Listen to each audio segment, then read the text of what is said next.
بسم الله الرحمن الرحيم والحمد لله رب العالمين والعاقبة للمتقين وأشهد أن لا إله إلا الله ولي الصالحين وأشهد أن محمدا عبده ورسوله تركنا على البيضاء ليلها كنهارها لا يزيغ عنها إلا هالك صلوات ربي وسلام عليه ورضي الله عن صحبه الكرام ومن تبعهم بإحسان ليوم الدين أما بعد. C'est notre sixième cours autour de certaines leçons tirées des 40 Nawawi. Et nous sommes avec le 25e hadith. عن أبي ذر رضي الله عنه أيضا أن ناسا من أصحاب رسول الله صلى الله عليه وسلم قالوا للنبي صلى الله عليه وسلم يا رسول الله ذهب أهل الدثور بالأجور يصلون كما نصلي ويصومون كما نصوم ويتصدقون بفضول أموالهم قال وليس قد جعل الله لكم ما تصدقون إن لكم بكل تسبيحة صدقة وكل تكبيرة صدقة وكل تحميدة صدقة وكل تهليلة صدقة وأمر بالمعروف صدقة ونهي عن منكر صدقة وفي بضع أحدكم صدقة. قالوا يا رسول الله أيأتي أحدنا شهوته ويكون له أجر؟ قال أرأيتم لو وضعها في حرام كان عليه وزر فكذلك إذا وضعها في الحلال كان له أجر. Donc ce hadith d'Abu Dharr qui nous montre les bienfaits et les vertus de l'invocation d'Allah Azza wa Jal. Abu Dharr de rapporter que certaines personnes, un certain nombre de personnes parmi les nobles compagnons d'Allah alayhim sont venus voir le prophète sallallahu alayhi wa sallam. Ils lui ont dit: ô messager d'Allah, les gens riches et les fortunés ont emporté avec eux toutes les récompenses. Ils prient comme nous prions, ils jeûnent comme nous jeûnons, et en plus de ça, ils font la charité avec le surplus de leur fortune. Et le Rasoul sallallahu alayhi wa sallam leur a dit: n'est-ce pas qu'Allah a mis à votre portée des choses dont vous pourrez faire l'aumône? Et il a dit alayhi salatu wassalam: vous avez avec chaque glorification d'Allah Azza wa Jal une aumône, et avec chaque fois que vous dites Allahu Akbar, c'est une aumône. Chaque fois que vous dites, vous faites les louanges à Allah, Alhamdulillah, c'est une aumône. Chaque fois que vous dites La ilaha illallah, c'est une aumône. Le fait d'ordonner le bien est une aumône. Le fait d'interdire et de blâmer le mal, c'est une aumône. Et le fait, et chaque fois que vous accomplissez un rapport avec vos légitimes, c'est une aumône. Ils ont dit: ô messager d'Allah, quelqu'un parmi nous satisfait ses désirs charnels et reçoit en plus une récompense. Et il a dit alayhi salatu wassalam: dites, s'il satisfait ses désirs charnels de façon illicite, n'aurait-il pas commis un péché? Il en est de même quand il est satisfait licitement, il en reçoit une récompense. Le hadith est rapporté par Muslim rahimahullah ta'ala. Donc Abu Dharr, nous avons vu sa biographie la dernière fois, et la place de ce hadith dans la religion d'Allah subhanahu wa ta'ala, c'est comme tous les hadiths du messager alayhi salatu wassalam, c'est un hadith qui est grand, dans lequel il y a beaucoup d'intérêt et beaucoup de leçons à retenir, car il nous détaille, il nous montre certaines obéissances dans l'islam qui ne font pas partie des obligations, et que dans l'islam, il y a d'autres choses, d'autres obéissances qui sont du domaine du surrogatoire, et il appartient aux musulmans de profiter des hasanat dans beaucoup d'adorations, que ce soit au niveau de la parole, ou au niveau des actes, ou au niveau de l'argent, et gloire à Allah qui comble ses serviteurs du chemin des biens et de ses bienfaits, Azza wa Jal. La première des leçons à retenir, c'est la diligence des nobles compagnons d'Allah alayhim. Ils veulent accourir au bien. Ils étaient attristés quand ils n'arrivaient pas à accomplir un bien un bien que d'autres pouvaient faire et qu'ils n'avaient pas la capacité de le faire, eux, ils étaient attristés. La deuxième leçon, c'est qu'il appartient à l'être humain, quand il cite quelque chose, qu'il la cite d'une façon détaillée. Car les nobles compagnons, quand ils ont dû les fortuner, sont partis avec la récompense. Ils ont détaillé, ils ont dit, ils prient comme on prie, ils jeûnent comme on jeûne, et ainsi de suite. La troisième leçon, c'est que toute parole qui rapproche d'Allah subhanahu wa ta'ala, c'est une aumône, comme le fait de glorifier Allah, de louer Allah, de dire Allahu Akbar, de dire La ilaha illallah, d'ordonner le bien ou de blâmer le mal. Tout ceci fait partie de l'aumône. Et tout ceci fait prévaloir à la personne des hasanat. La quatrième leçon, c'est dans ce hadith, on retient le fait de faire beaucoup d'invocations et de beaucoup invoquer Allah Azza wa Jal et de glorifier Allah subhanahu wa ta'ala. Car le fait de glorifier Allah subhanahu wa ta'ala avec les différents termes, que ce soit subhanallah, alhamdulillah, wa la ilaha illallah, Allahu akbar, c'est considéré comme une aumône avec laquelle l'être humain se rapproche d'Allah Azza wa Jal. La cinquième leçon, le fait de se suffire du licite, ceci fait que le licite devient un acte qui rapproche d'Allah subhanahu wa ta'ala et une aumône. Le Rasul sallallahu alayhi wa sallam a dit, et quand quelqu'un il a un rapport, c'est-à-dire un rapport avec sa légitime, ceci est une sadaqa pour lui. La sixième leçon, c'est qu'il est permis la confirmation du bien en posant la question, même si ça vient d'un véridique. Les nobles compagnons ont dit, est-ce que quelqu'un parmi nous satisfait son désir charnel et il aura une récompense? La septième leçon, la bonne façon de l'enseignement du messager alayhi salatu wassalam, en exposant ce qu'il veut dire par l'expression interrogative, en forme de question, pour que celui à qui c'est adressé soit convaincu et pour qu'il ait la quiétude dans son intérieur. Il en est de même quand le Rasul sallallahu alayhi wa sallam, dans le hadith rapporté par Abu Daoud et authentifié par Cheikh Nasr rahmatullahi alayhi, quand le Rasul sallallahu alayhi wa sallam a posé la question sur le fait de vendre les dattes fraîches, molles, fraîches, avec celles qui sont secs en contrepartie. On lui a posé la question là-dessus, et il a dit alayhi salatu wassalam, est-ce qu'il va diminuer quand il va devenir sec? Et quand ils lui ont dit non, il leur a interdit cette vente. Quand ils lui ont dit que la date fraîche va diminuer, son poids va diminuer quand il sera sec, il leur a interdit le fait de contracter cette vente. C'est-à-dire l'échange entre la date fraîche et la date sec. Rasul sallallahu alayhi wa sallam l'a interdit. Pourquoi? Parce qu'il va y avoir une perte de poids. La fraîche, quand il sera sec, il va y avoir une perte de poids. Et c'est pour ça que Rasul sallallahu alayhi wa sallam l'aura interdit. Il leur a posé la question pour avoir l'éclaircissement. Et une fois qu'ils ont répondu, à ce moment-là, il leur a dit qu'il ne s'était pas permis. Dans ce hadith aussi, il y a le fait, attire l'attention sur ce qu'appelle le fuqaha, l'analogie avec le contraire. Ici, l'homme est un acte avec sa femme légitime, il sera récompensé. Il a l'acte charnel avec dans le haram, mais il sera châtié. Et ça, c'est ce que les hommes de science appellent l'analogie dans le contraire. Et les formes d'analogie sont nombreuses. Il y a l'analogie avec la cause, l'analogie avec la preuve, l'analogie du similaire et l'analogie du contraire. Et ici, on est dans un cas dont l'analogie est contraire. Et la cause, c'est quoi ici? C'est que la personne va être récompensée s'il accomplit son acte dans le halal. Et la même cause va lui prévaloir le châtiment parce qu'il l'aura accompli dans le haram.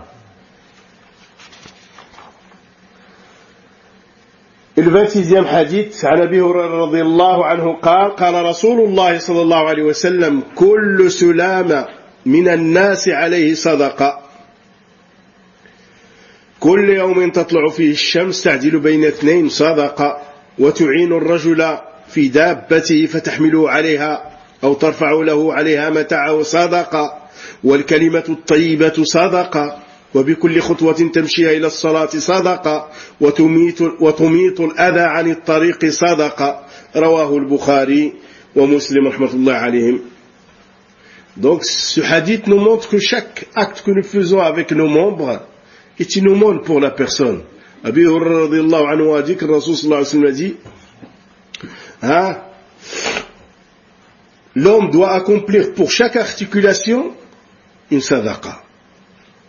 Chaque jour que le soleil se lève, il doit accomplir pour chaque articulation une sadaqa. Et regarde comment Allah subhanahu wa ta'ala l'a facilité. Tu pratiques l'équité et tu réconcilies entre deux personnes. C'est une sadaqa. Tu aides quelqu'un à enfourcher sa monture ou à placer ses bagages dessus. C'est une sadaqa. La bonne parole est une sadaqa. Chaque pas que tu fais pour aller à la mosquée est une sadaqa. Tu écartes le mal de la voie publique ou de la route, c'est une sadaqa. Le hadith, il est rapporté par l'imam Bukhari ou l'imam Muslim. Et donc Abu Huraira, sa biographie passait déjà. Donc la place du hadith, c'est un grand hadith, un énorme hadith. Il fait partie des hadiths dans lesquels sont contenues des règles de la religion d'Allah Azza wa Jal. Car il nous montre les œuvres vertueuses. Il nous claire aussi que les œuvres vertueuses ne concernent pas tout simplement la personne.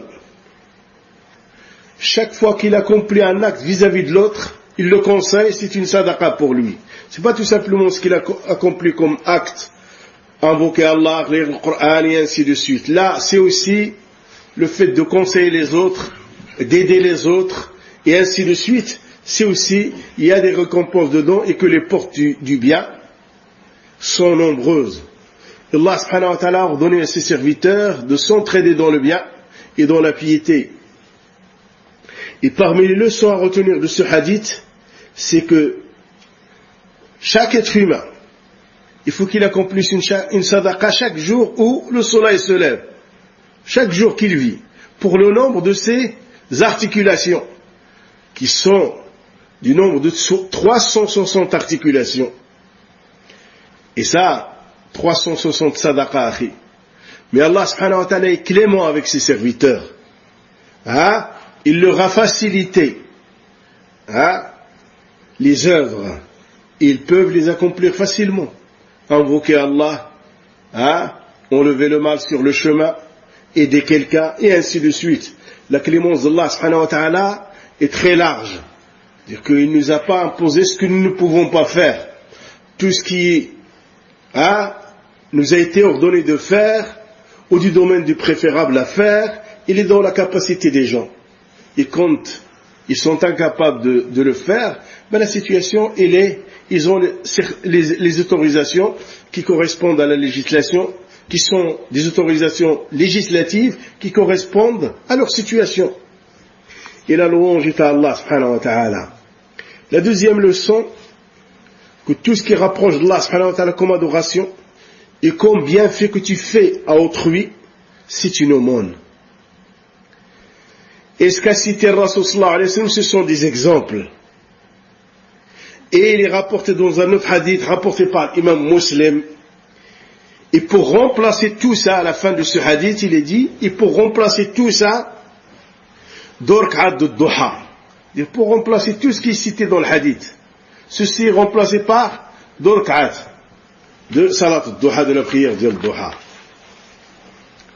عن النواس le 29e hadith عن النواس بن سمعان رضي الله عنه عن النبي صلى الله عليه وسلم قال البر حسن الخلق والإثم ما حاك في نفسك وكرهت أن يطلع عليه الناس رواه مسلم. وعن وابصة بن معبد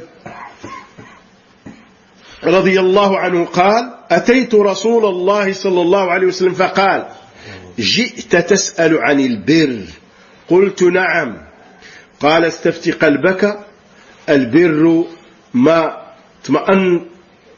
اطمأنت إليه النفس واطمأن إليه القلب والإثم ما حاك في النفس وتردد في الصدر وإن أفتاك الناس وأفتوك. والحديث أخرجه الإمام أحمد رحمه الله والألباني في مشكاة المصابيح.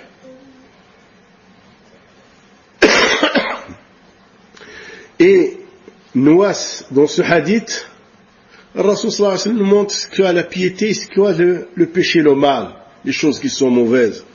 Nouas ibn Sam'an, qu'Allah subhanahu wa ta'ala l'agrée, a dit que le Rasul sallallahu alayhi wa sallam a dit la piété consiste en la haute moralité ou en la noblesse du comportement. Hein? Et le mal est celui qui met ton âme dans l'embarras. Et que ça te répugne que les gens le sachent ou le découvrent, que tu es dedans, que tu l'as accompli. Donc la piété consiste au bon comportement et à la bonne moralité et à la haute moralité. Quant au mal, c'est les choses qui mettent l'intérieur de la personne dans l'embarras. Il n'a pas envie que les choses, les gens le savent. Et ceci est rapporté par Muslim, et dans le hadith rapporté par l'imam Ahmed rahmatullah alayh, et dans le Mishkat authentifié par Sheikh Nasr, il a dit que Wasiba ibn Ma'bad, qu'Allah subhanahu wa ta'ala agrée, a dit je suis venu voir le prophète alayhi salam. Quand le prophète l'a vu, il lui a dit tu es venu poser la question sur la piété. Tu es venu poser la question, me questionner sur la piété.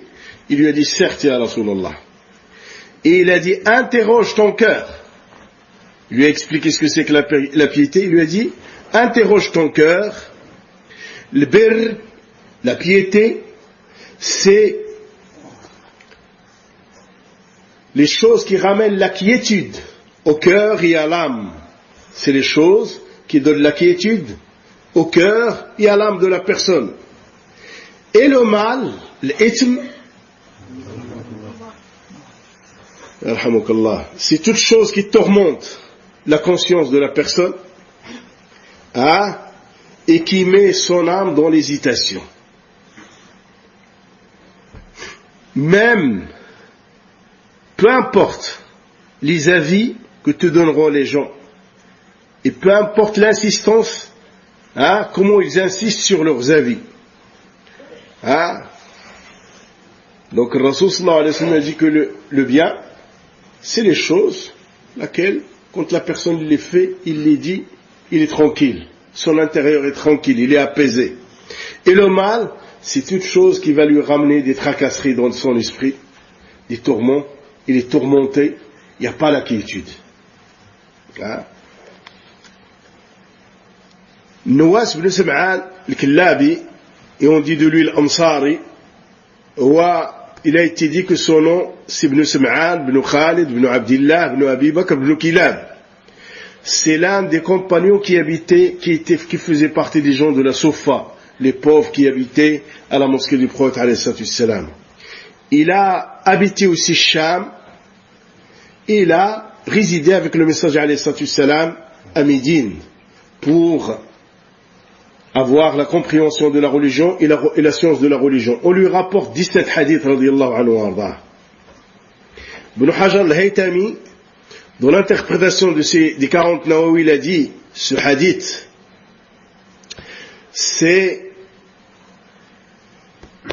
contient la faculté de synthèse et d'éloquence qu'Allah subhanahu wa ta'ala a donné à son messager alayhi salam. Par les voies les plus courtes. Et le birr, c'est une petite parole, mais qui contient tout le bien. La synthèse du bien, il est contenu dans le birr. Tous les les actes du bien, que ce soit au niveau du cœur, ou là au niveau de la parole, ou là au niveau des actes. Et le mal, c'est aussi, l'ithme, c'est une synthèse de tout le mal, hein, et toute chose qui est blâmable. C'est pour ça que Rasul sallallahu alayhi wa sallam a fait face à l'ithmi et al-bir, et il en a donné le détail, alayhi salatu wassalam. Et parmi les leçons à retenir du hadith, le bon comportement est une vertu. Ah, et il élève la personne. Parce que le Rasul sallallahu alayhi wa sallam a fait que la piété, c'est le bon comportement. C'est la haute moralité. Il a dit, alayhi salatu wassalam, birru husn al-khuluq. La deuxième leçon, comment juger le mal, c'est ce qui tourmente dans l'intérieur. Hein? C'est les choses qui te ramènent des tracasseries dans ton esprit, qui te tourmentent intérieurement et qui ne donnent pas de quiétude à ton cœur et à ton âme. Ça, c'est le baromètre du mal.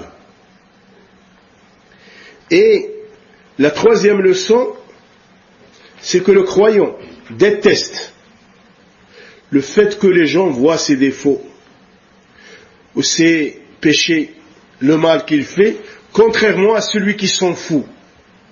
Hein? Celui qui s'en fout, il ne donne pas d'importance.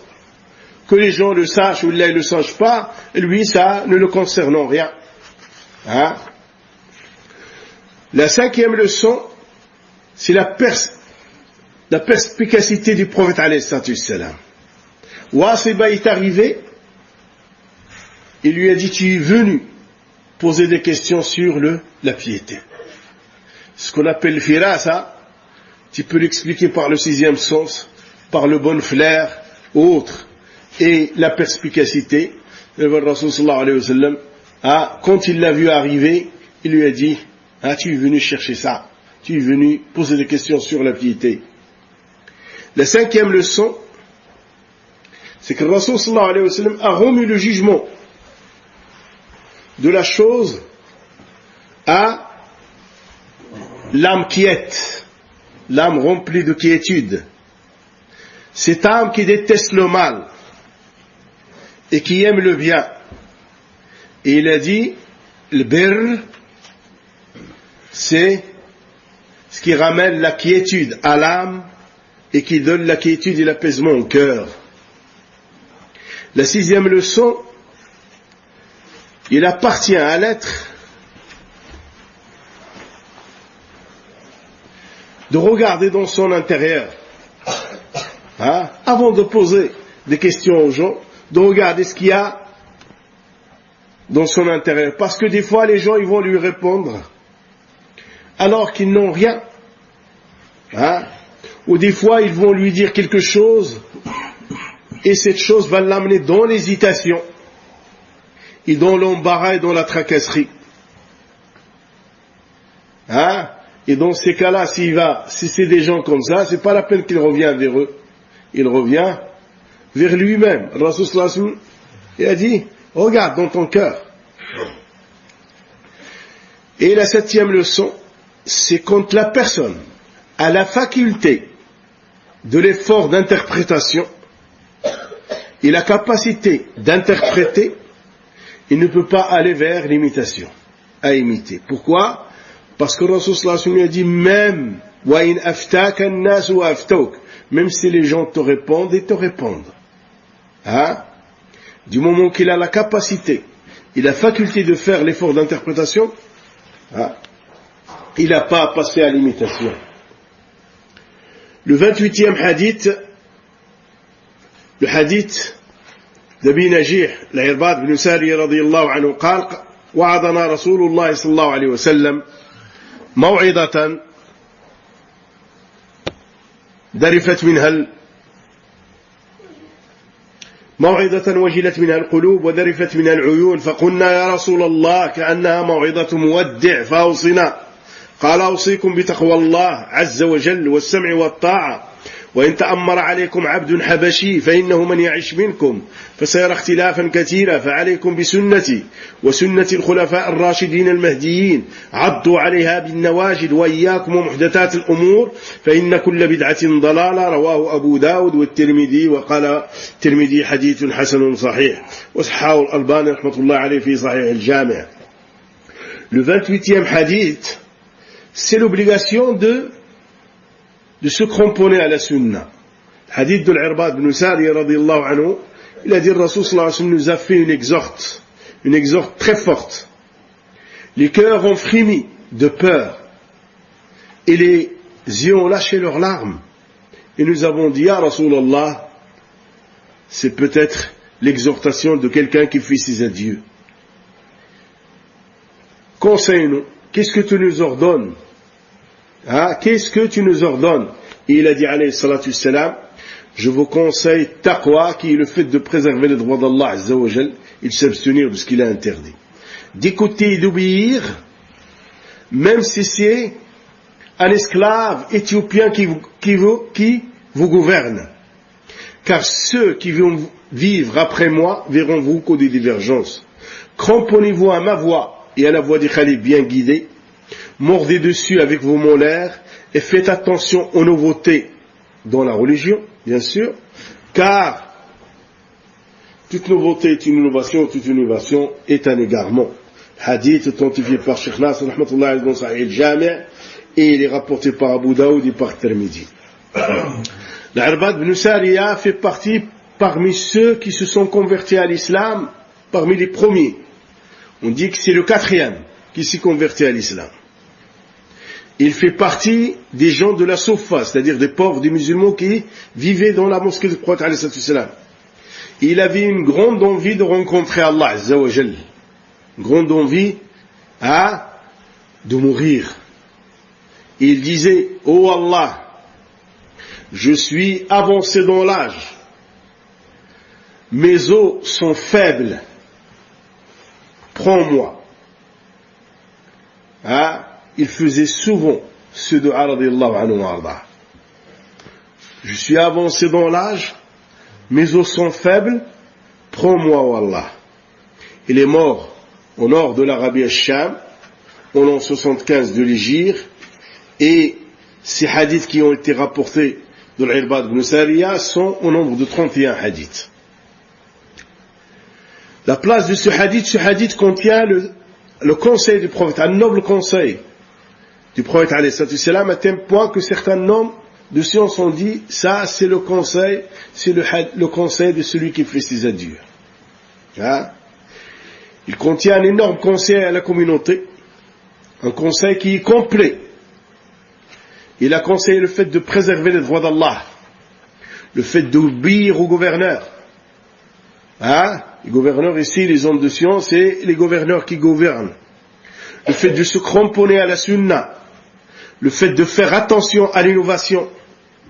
Et ceci, ce sont des points essentiels dans la religion de la personne, qui sont très importantes. Si la communauté se cramponnait à ces points qui sont cités dans ces hadiths, il serait dans son bonheur, dans ce bas monde et dans le delà.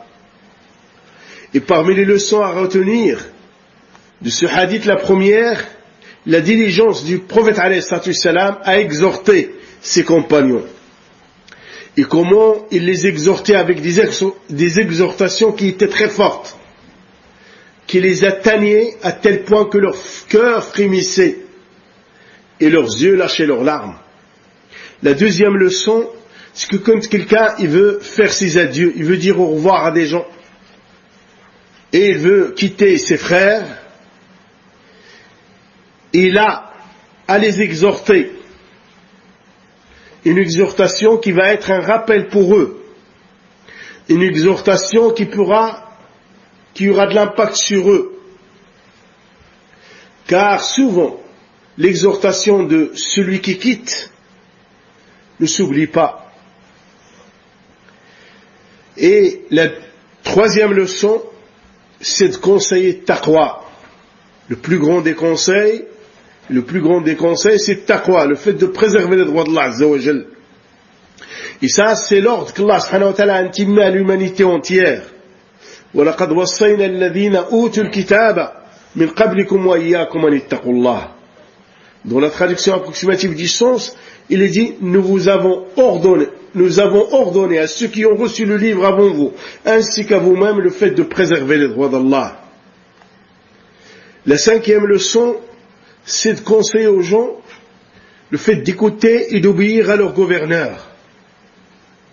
Allah subhanahu wa ta'ala l'a ordonné dans le Coran. Ya ayyuhalladhina amanu ati'u Allah wa ati'u ar-rasul wa ulil amri minkum.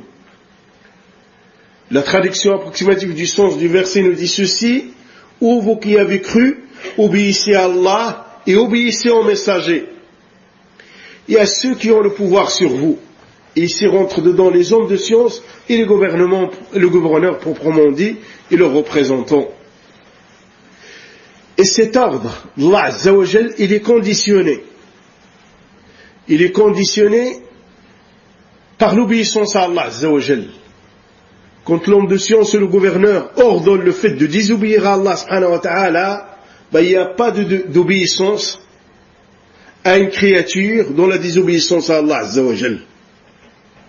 Le Rasul sallallahu alayhi wa sallam a dit dans le hadith rapporté par l'imam al-Bukhari et Muslim, innama ta'atu fil ma'ruf. L'obéissance, il est dans quoi? Dans le bien. Partant de là, on voit l'éclaircissement du verset, de la traduction du verset, ô vous qui avez cru, obéissez à Allah, obéissez au gouverneur et aux hommes de science. Et là, obéissez à Allah et obéissez aux messagers, et il n'a pas répété le verbe avec les hommes de science et avec les gouverneurs. Il a cité l'obéissance au gouverneur sans répéter le verbe impératif, obéissez. Il a fait que ça découle, que cette obéissance doit découler de l'obéissance à Allah et de l'obéissance au messager alayhi salam. Et s'il est en contradiction, il n'y a plus d'obéissance dans ces cas-là. La cinquième leçon, la diligence du prophète alayhi salam a exhorté ses nobles compagnons, comme il tenait des fois à leur transmettre la législation d'Allah subhanahu wa ta'ala, des fois aussi il les exhortait pour adoucir leur cœur. La sixième leçon, c'est qu'il appartient à al-wa'id, à celui qui exhorte les gens, qui ramène une exhortation qui atteint dans la façon de l'exprimer et dans le contenu, mais à condition qu'il soit basé sur des hadiths authentiques et non pas sur des hadiths faibles et des hadiths inventés. Car certains exhortateurs ramènent des hadiths faibles, ramènent des hadiths inventés, prétendant que ça permet de faire réagir le cœur. Si le cœur ne réagit pas avec la parole d'Allah et le hadith authentique, qu'est-ce qu'il va réagir avec un hadith faible?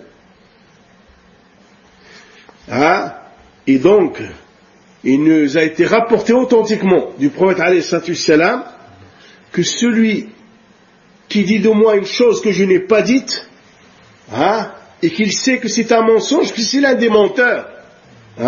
Et le hadith est rapporté par l'imam Muslim rahimahullah. La septième leçon, c'est qu'à la coutume, quand quelqu'un veut se séparer avec ses amis et ses frères, c'est qu'il leur fait une exhortation. Parce que le Rasul sallallahu alayhi wa sallam, le noble compagnon lui a dit, les nobles compagnons lui ont dit, c'est l'exhortation de quelqu'un qui fait ses adieux. Et à voir dans le dua du voyageur, de celui qui va voyager, comment?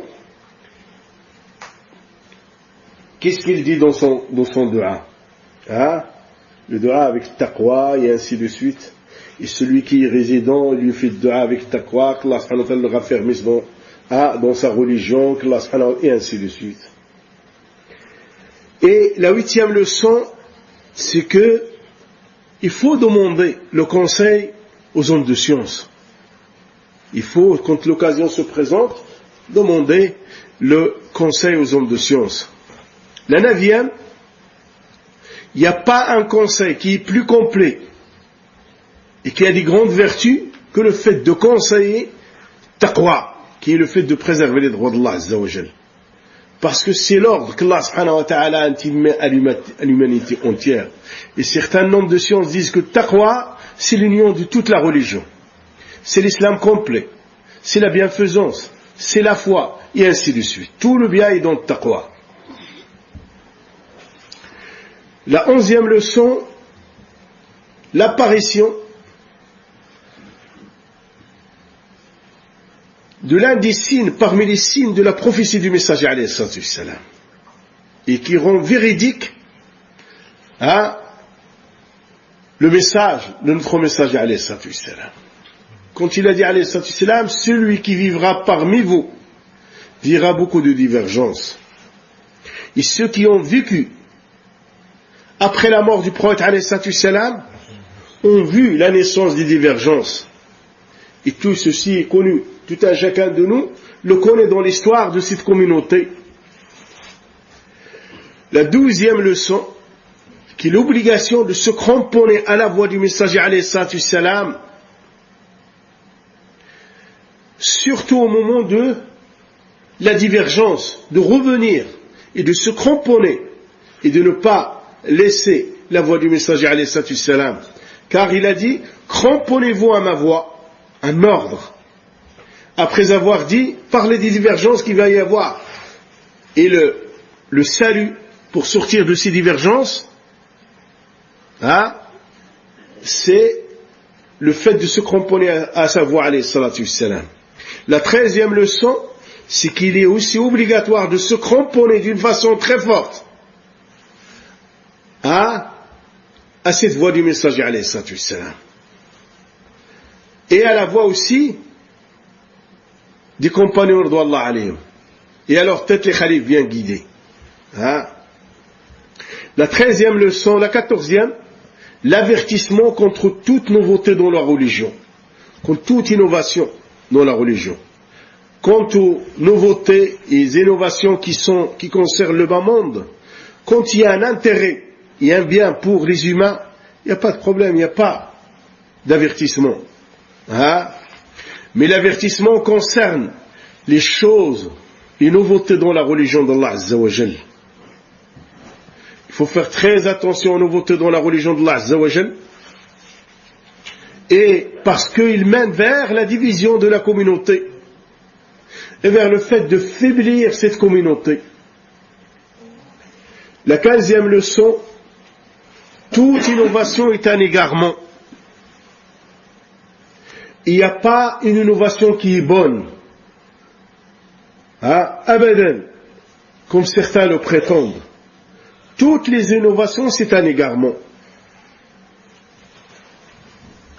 Et quand si quelqu'un dit il y a des bonnes innovations,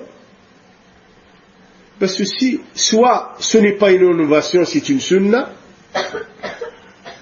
soit lui il ne sait pas faire, il n'a pas de discernement pour faire la part des choses.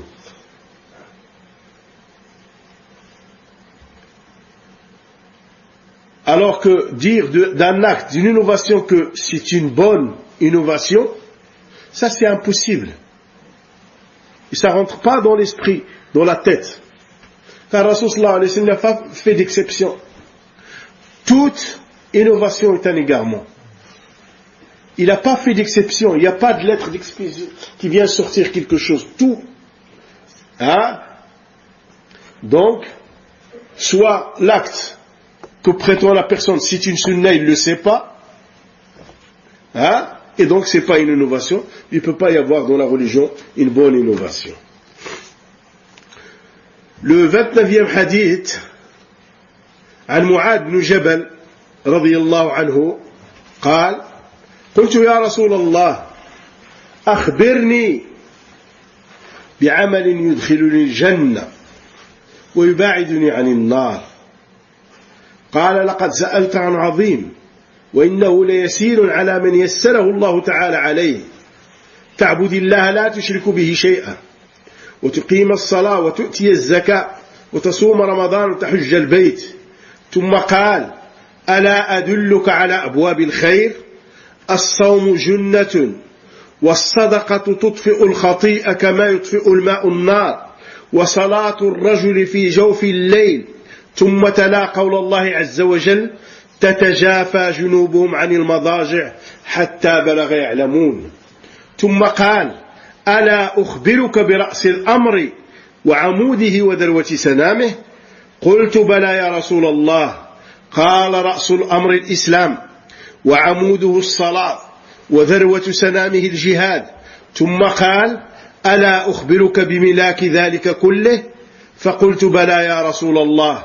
فأخذ بلسانه وقال: كف عليك هذا. قلت: يا نبي الله، وإنا لمؤاخذون بما نتكلم به. فقال: تكلتك أمك، وهل يكب الناس في النار على وجوههم أو قال على مناخرهم إلا حصائد ألسنتهم. رواه الترمذي وقال: حديث حسن صحيح، وصححه الألباني رحمة الله عليه في صحيح الجامع. Et là, le 29e hadith concerne les choses qui t'amènent vers, qui te font rentrer au paradis. Mu'adh ibn Jabal, radiyallahu anhu warda, a dit: oh messager d'Allah, annonce-moi une œuvre qui va me permettre de rentrer au paradis, qui va m'éloigner du feu de l'enfer.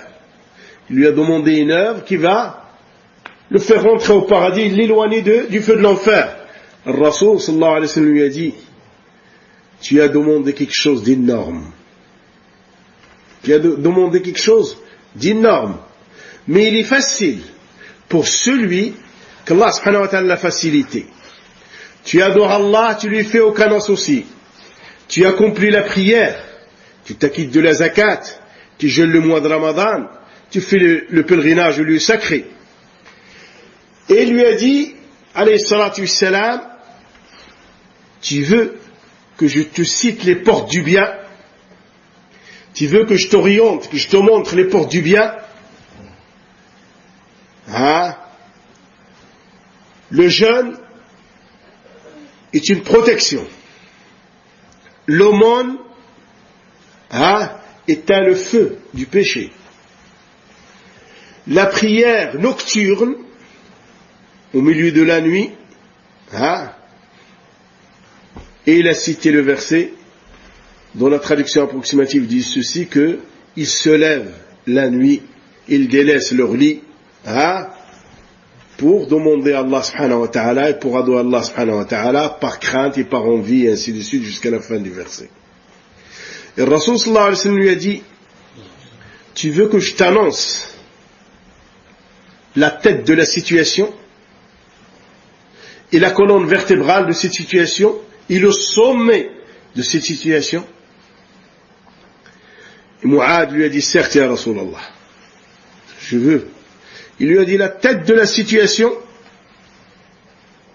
c'est la soumission à Allah Azza wa Jal, c'est l'islam. La colonne vertébrale, c'est la prière. Et le sommet, c'est le combat sur le sentier d'Allah Azza wa Jal. Il lui a dit, alayhi salatu wassalam, tu veux que je te cite ce qui englobe tout ceci? Tu veux que je te cite tout ce qui englobe tout cela? Et il a dit: certes ya Rasulallah. Et le Rasul sallallahu alayhi wa sallam a pris sa langue, il lui a dit: retiens celle-là, retiens celle-là. Il lui a dit: ô prophète d'Allah, nous allons être punis pour ce que nous disons. Et il lui a dit: que ta mère te perde. C'est une expression, c'est les Arabes, qui n'est pas voulue au premier degré. C'est une expression comme ça, que ta mère te perde, takilatka ummuk. Mais il n'est pas voulu pour le premier degré. Qu'est-ce qui va faire jeter les gens au feu de l'enfer, sur leur visage ou directement sur leur face, que la récolte et la moisson de leur langue. Et donc, Mu'adh ibn Jabal sa biographie est passée avec nous, et la place du hadith, c'est aussi un des grands hadiths, dans lequel sont contenues certaines règles de cette religion. Et il est contenu dans ce hadith un certain nombre d'obligations, comme la prière, le jeûne et ainsi de suite. Et là, la première leçon à retenir, c'est que on voit la diligence aussi des compagnons d'Allah alayhim, comment ils cherchaient à savoir les œuvres qui vont leur prévaloir le fait de rentrer au paradis, de les éloigner de l'enfer. Et ceci, c'était la chose la plus importante pour eux. C'est pour ça que Mu'adh ibn Jabal radiyallahu anhu arda a dit à Rasul sallallahu alayhi wa sallam, un acte qui va me faire rentrer au paradis et m'éloigner du feu de l'enfer. La deuxième leçon, la confirmation du fait que le paradis et l'enfer existent, et qu'ils sont éternels. La troisième leçon, c'est que la question de Mu'adh est une question énorme, importante. C'est pour ça que le Rasul sallallahu alayhi wa sallam lui a dit, tu as posé une question sur quelque chose d'important, d'énorme et d'important. Parce qu'il en découle des grandes récompenses. La récompense, c'est le paradis. La quatrième leçon, c'est que l'être humain doit se retourner vers Allah Azza wa Jal, s'orienter vers Allah subhanahu wa ta'ala pour lui demander de lui faciliter les situations. Pourquoi? Parce que le Rasul sallallahu alayhi wa sallam a dit, il est facile pour celui à qui Allah subhanahu wa ta'ala l'a facilité. Donc, puisque la facilité est entre les mains d'Allah Azza wa Jal, il faut la demander à Allah Azza wa Jal. Et que la personne doit accomplir les causes aussi qui vont lui amener que Allah subhanahu wa ta'ala lui facilite. Taqwa. Et le chemin du bien.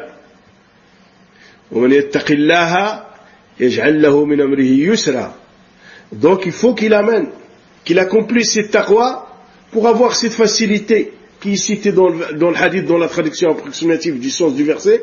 Celui qui préserve les droits d'Allah subhanahu wa ta'ala, Allah subhanahu wa ta'ala lui facilite la situation. La cinquième leçon, qui est la première chose qu'a dit le Rasul sallallahu alayhi wa sallam, la chose la plus importante, c'est le monothéisme. C'est le fait d'accomplir la religion sincèrement pour Allah. C'est le fait de ne pas faire d'associé, aucun associé. La sixième leçon, l'importance de la prière. C'est que le Rasul sallallahu alayhi wa sallam l'a cité après le monothéisme, après l'accomplissement exclusivement de l'adoration pour Allah, il a cité la prière. Et si quelqu'un se pose la question, où est la deuxième partie de l'attestation? Shahadat anna Muhammadan Rasulullah. Il est connu, il est contenu, inclus dans la définition. Ta'bud Allah la tushrik bihi shay'a. Dedans est contenu l'attestation de foi. Pourquoi? Allah doit être adoré avec ce qu'il a légiféré par la voix de Muhammad alayhi salatu wassalam. Donc, les hommes de science disent qu'il est contenu dedans. Il n'y a pas à se poser la question. Parce qu'aucune adoration ne sera acceptée s'il ne vient pas de cette législation qu'a transmis Muhammad alayhi salatu wassalam. Donc, il est obligatoire pour lui la sincérité et le suivi pour qu'il soit accepté. Et la septième, c'est qu'il a mis en avant la zakat dans ce hadith par rapport aux jeunes, parce qu'il est très importante. Les droits des autres. Et la huitième leçon, il a mis le jeûne avant le pèlerinage. Parce que le jeûne se répète chaque année. Contrairement à l'Hajj, il est obligatoire pour la personne une seule fois dans sa vie. Ou l'Umrah, s'il le fait une fois dans sa vie, sa Umrah et son Hajj, khalas. Mais le jeûne, il se répète chaque année jusqu'à la mort de la personne, ou jusqu'à l'incapacité de la personne qui ne peut plus jeûner. Et il fait à ce moment-là, il tombe dans la situation de ceux qui doivent compenser. La 9e leçon, il y a dans la phrase du prophète alayhi salatu wassalam l'allusion aux 5 piliers de l'islam. Ta'bud Allah, tu adores Allah, tu lui fais aucun associé, tu accomplis la prière, tu t'acquittes de la zakat, tu jeûnes le mois de Ramadan et tu fais le pèlerinage. La 10e, il faut à l'enseignant d'exposer le sujet à l'étudiant ou à celui qui demande de la meilleure des façons. Rasul sallallahu alayhi wa sallam a dit à Mu'ad, tu veux que je te montre les portes du bien? Ne veux-tu pas, par la forme interrogative, veux-tu que je t'oriente vers les portes du bien? Veux-tu que je te montre les portes du bien? Que je t'indique les portes du bien? La 11e, c'est que le bien, il a ses portes. Et ces portes, c'est des entrées pour le bien. Et ça, c'est similaire à la parole du prophète alayhi salam, l'iman et plus de 70 branches ou plus de 60 branches. La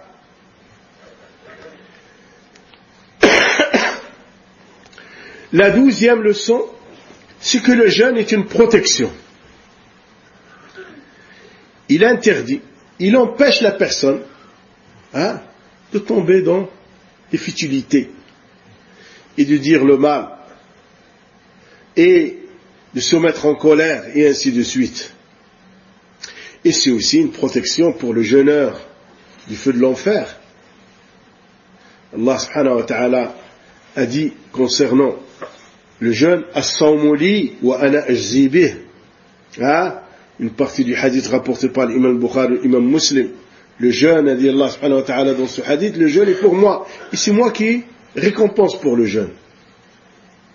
La 13e leçon, les vertus et le bienfait de l'aumône. Alors, Rasul sallallahu alayhi wa sallam a dit, sadaqa éteint le feu du péché comme l'eau éteint le feu. La 14e leçon, la prière nocturne. La même chose, elle éteint le péché, comme le feu éteint, comme l'eau est éteinte par le feu, comme l'eau éteint le feu. Le Rasul sallallahu alayhi wa sallam a dit, sadaqa éteint le péché, comme le feu éteint, comme l'eau éteint le feu. Il a prié, et il a rajouté, et la prière de l'homme, la prière nocturne de l'homme. La 15e leçon, le Rasul sallallahu alayhi wa sallam prend comme preuve aussi le Coran, la parole d'Allah azza wa jal. تتجافى جنوبهم عن المضاجع يدعون ربهم خوفا وطمعا ومما رزقناهم ينفقون فلا تعلم نفس ما أخفي لهم من قرة أعين جزاء بما كانوا يعملون. Rasul sallallahu alayhi wa sallam prend aussi comme preuve la parole d'Allah azza wa jal. Et là, dans ce hadith, le Rasul sallallahu alayhi wa sallam a cité ce verset, qui est dans Surat Sajda. Ils se lèvent de leur lit, dans la traduction approximative, dit ceci, approximative du sens du verset, dit ceci, ils se lèvent de leur lit, ils quittent leur lit. Pourquoi faire?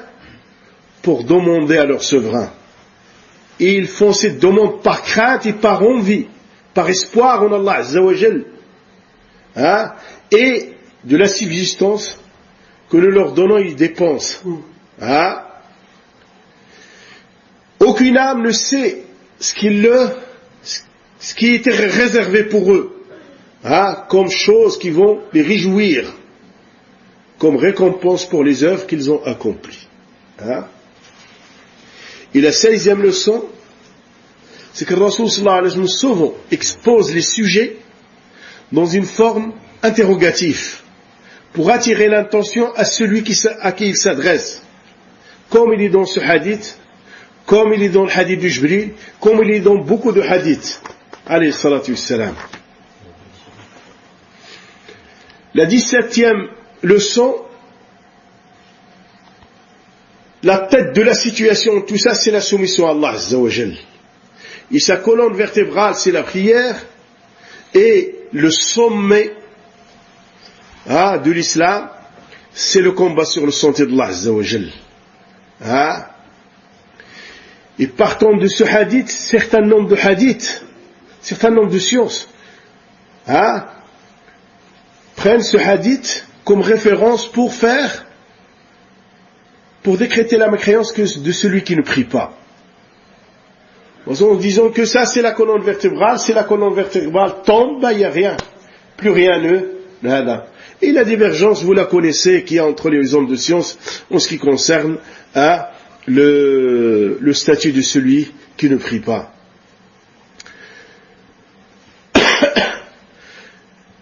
La 18e leçon, le combat sur le sentier d'Allah subhanahu wa ta'ala fait élever l'islam, parce qu'il est dit dans le hadith darwatu sanami, le sommet, le sommet. Et le combat, c'est pas le combat qui est le mal sur terre que fait Daesh ou le Qaïda ou autre. Le combat, il a ses degrés. Et il commence par le fait de combattre son nafs, à apprendre ce que veut de nous Allah subhanahu wa ta'ala, et à la soumettre à ce que veut d'elle Allah subhanahu wa ta'ala, l'apprendre et le mettre en application, et à combattre son nafs et son shaitan. Parce que celui qui ne combat pas son nafs ne peut pas combattre un ennemi extérieur, abadan. Celui qui ne soumet pas son nafs à Allah azza wa jal, il ne pourra pas. Celui qui a des problèmes avec sa soumission à Allah subhanahu wa ta'ala et accomplir la sunna d'Allah azza wa jal, la sunna de son messager alayhi salam, de le suivre, comment il peut combattre qui que ce soit? T'as une âme, t'as quelque chose en toi, t'arrives pas à la combattre, tu veux combattre les autres, c'est impossible. D'où la nullité de ceux qui appellent actuellement cette communauté à s'envoyer dans la gueule du loup. La communauté, comme il a dit Cheikh Moukbil, actuellement a besoin qu'on lui enseigne sa religion.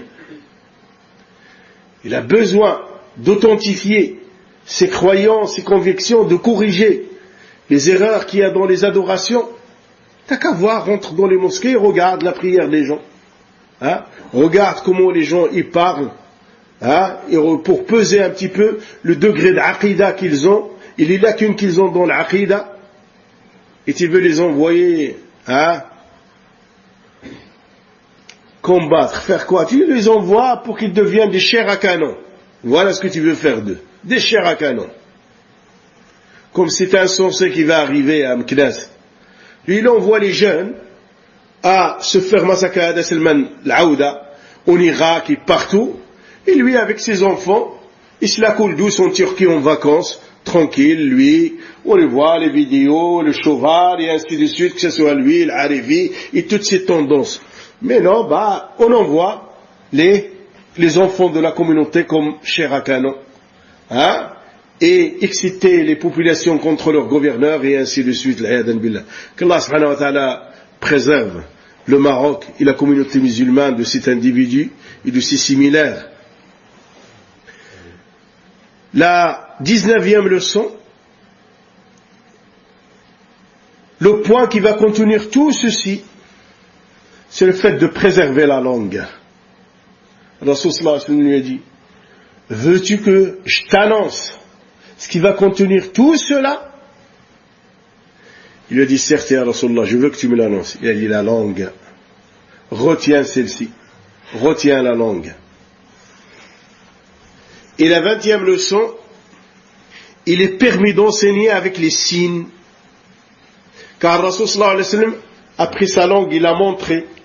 Il a fait signe vers sa langue. Il lui a dit, retiens celle-ci. La 22e leçon, le danger de la langue. Car Rasul sallallahu alayhi wa sallam a dit, qu'est-ce qu'il va faire? N'est-ce pas que la semence, la récolte de la langue qui va faire jeter des gens sur leur face au feu de l'enfer? La 22e leçon, qu'il faut, quand on annonce quelque chose du prophète alayhi salatu wassalam, qu'on annonce ce qui est véridique du messager alayhi salatu wassalam. Et que on voit comment les nobles compagnons radouallahu alayhim, ils étaient minutieux dans la transmission. quand il a dit, alayhi salatu wassalam, ala wujuhihim ou ala manakhirihim. Il a dit sur leur visage, sur leur face ou sur leur nez. Et ça prouve la confiance et la dignité qu'ils avaient, ridwanullah alayhim, dans la transmission du hadith. Ils ne changeaient rien. Ils ont transmis comme il se doit, lettre par lettre. Et la signification aussi, et la mise en pratique. C'est pour ça qu'ils ont, Allah subhanahu wa ta'ala les a élogés, ainsi que son messager alayhi salam, et il les a choisis comme compagnons de son prophète alayhi salam, et comme transmetteurs de cette religion après son messager alayhi salam. فنسأل الله سبحانه وتعالى أن ينفعنا وإياكم بما سمعنا ويجعلنا وإياكم من الذين يستمعون القول فيتبعون أحسنه وسبحانك اللهم وبحمدك أشهد أن لا إله إلا أنت استغفرك وأتوب إليك وصل اللهم وسلم وبارك على محمد وعلى آله وصحبه أجمعين بارك الله فيكم وأحسن الله لكم جزاكم الله خيرا.